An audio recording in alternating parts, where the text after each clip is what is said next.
Hello, my name is Jeremy with Faithful Guardian Training Center, and today we are going to be talking about shock. The first thing that you need to know about shock is that it essentially describes a state of collapse and failure of the cardiovascular system. And the way that that failure happens is going to be due to one of three things, or combination of the three. And those three things are determined by the perfusion triangle. The perfusion triangle it comprises the heart, which is known as the pump. It comprises the blood, which is going to be the actual contents that's circulating the oxygen, glucose, all the other nutrients. And then you have the vessels, which those are the pipes that are actually carrying the fluid that's being pushed through the system by the pump, which is the heart.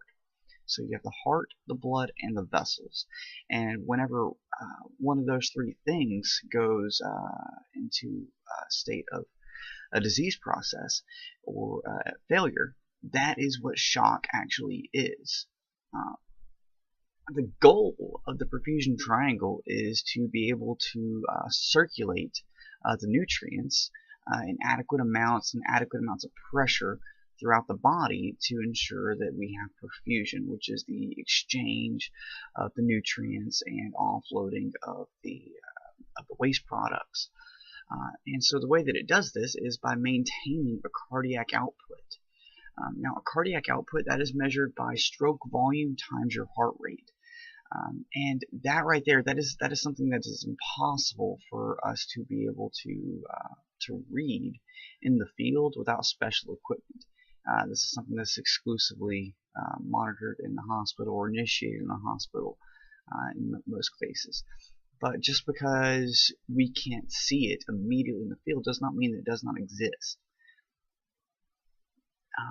Now, the goal of the cardiac output is to maintain something that is called a MAP, or a mean arterial pressure.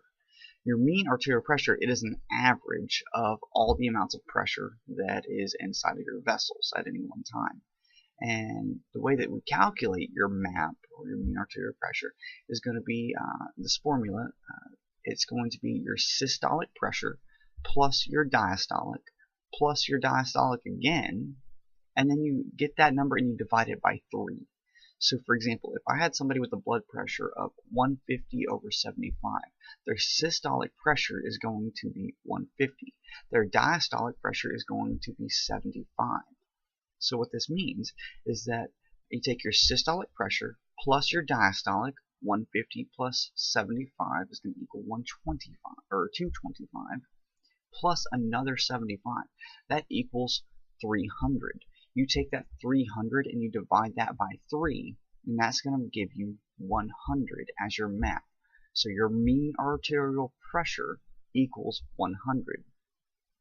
Now, we need to have a MAP over 60 to be able to adequately have perfusion throughout your organs. And this includes your kidneys, your brain, your heart.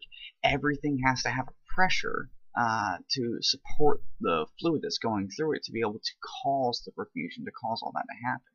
So if you have a MAP less than 60, what this means is that you're not perfusing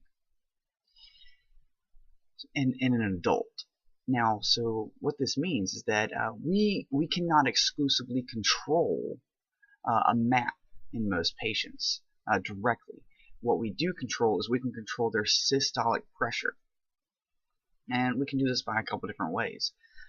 The number one way is going to be by giving a fluid bolus. This could mean raising somebody's legs, which is going to dump the fluid from their legs up to their core, which is going to throw it into more available circulation, and that's going to cause somebody's blood pressure to increase.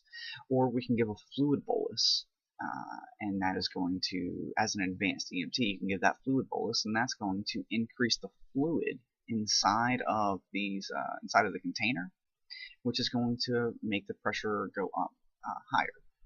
And then we can also directly affect the container size as a paramedic by giving vasopressors such as epinephrine or dopamine or dobutamine or any of the other pressors.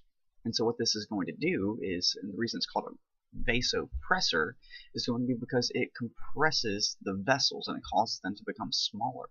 So I've essentially made the container smaller, which makes it easier for the pressure to increase. Now, your body naturally does these things with the pressors, naturally by your baroreceptors. You have baroreceptors, which is a way of measuring pressure. They are in your aortic arch and in your carotid sinuses. So what this means is that if these baroreceptors, they notice that the pressure is going to start decreasing, it's going to send out signals, which are going to send out hormones that are going to cause vasoconstriction and could cause your heart rate to increase. And in some cases this is productive, in some cases this is going to be counterproductive, and we can talk about those at a later date. But those are really going to be the big core concepts of shock. You have your perfusion triangle, which is going to be your heart, your blood, and your vessels. And shock is going to be a failure of one of those three components. The goal of perfusion, or the goal of your perfusion triangle, is to have perfusion.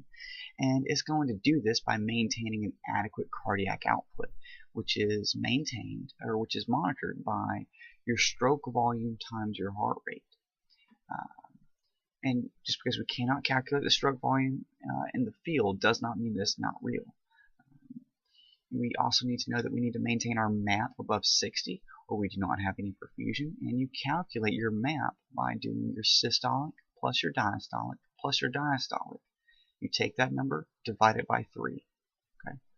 And your body regulates all these procedures, all of these factors into it by these things called baroreceptors. And baroreceptors measure the pressure, and the goal of that pressure is to maintain that MAP, that mean arterial pressure, above 60.